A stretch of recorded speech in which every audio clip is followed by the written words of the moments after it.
dry, windy conditions are fueling half a dozen fires across the inland northwest tonight. And KXLY is fanned out all over the area, gathering the latest information on fires and road closures. Sally Showman is in Pullman. Annie Bishop is in Cheney. First, let's go to Jeff Humphrey live on the phone in Arden near Colville, where structures have burned and homes are threatened. And so far, Clyde, this fire between Addie and Arden to the east of this Highway 395 has burned about 500 acres, and we are told at least 2 different families have now lost their homes. We know how this fire started. It was a down power line, and the at the time, but that set off a fire that made its way across a grain field up here, and then it spread into heavy timber. It's been fan winds up to 30 miles an hour, and so it started on Slide Creek Road. It is now burned north and east across Westover Road.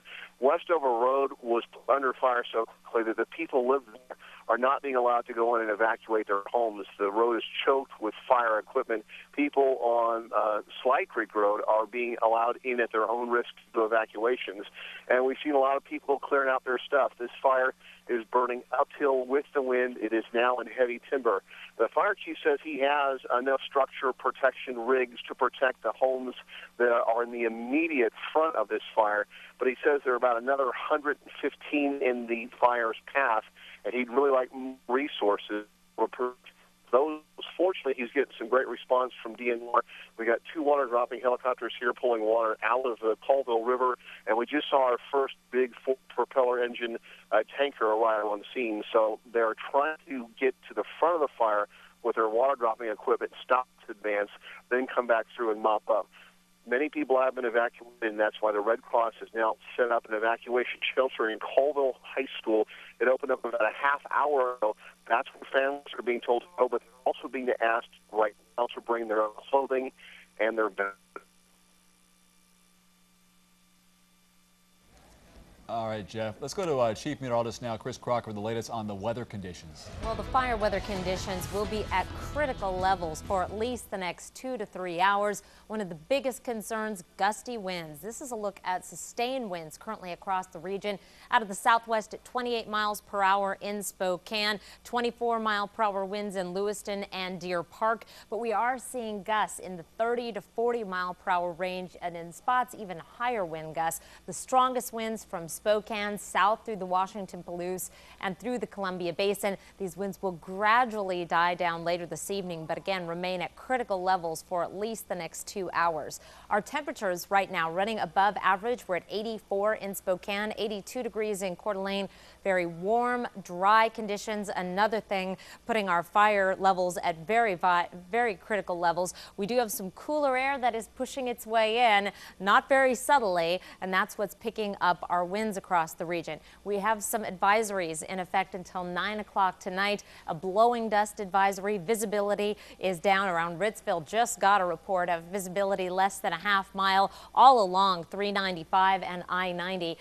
Some severe problems with blowing dust and reduced visibility there. In addition, a wind advisory until 9 o'clock tonight. And we have a red flag warning for fire danger until 9 o'clock. Obviously, that was needed.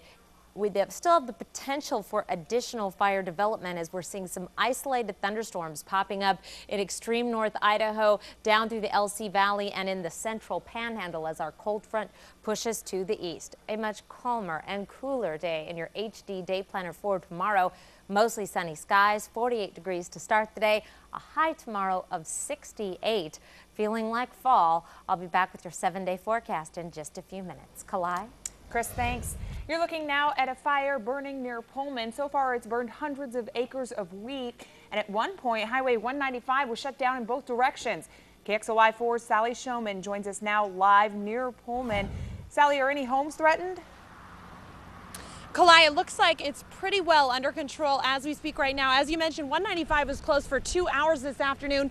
Traffic is flowing, though, along 195. You can see wind is still definitely an issue out here. If you just look at these fields, they've been freshly plowed, so lots of dust coming off of the fields. Over here, there's several fellows who have been out fighting the fires. You can just see on their faces how dusty and how smoky it's been today. We're told by fire officials the fire started when some farm equipment let a spark out into a field, and it just picked up speed very rapidly because of the winds. Winds blowing at about 30 to 40 miles an hour, completely out of control. The fire was out of control for about 2.5 hours.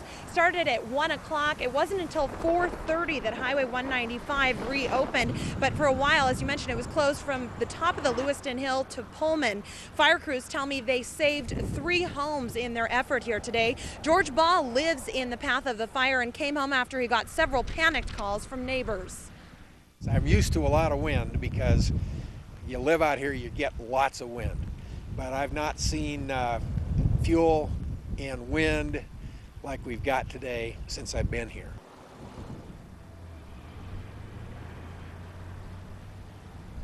Now, fire crews tell me they will be out here until at least midnight. They are still working on hot spots as we speak. Right now, you're looking east. We're south of Pullman. You're looking east toward Moscow, and that's where this fire still is dropping hot spots all over the place. So fire crews still working to make sure they've got the upper hand, because as you can see out here, it's still incredibly windy and conditions can change very rapidly out here. People tell me they don't know if they want to go back to their homes considering how windy it is. And there's fields out here that are freshly plowed everywhere, so a spark in a field could send it flying. Kalai?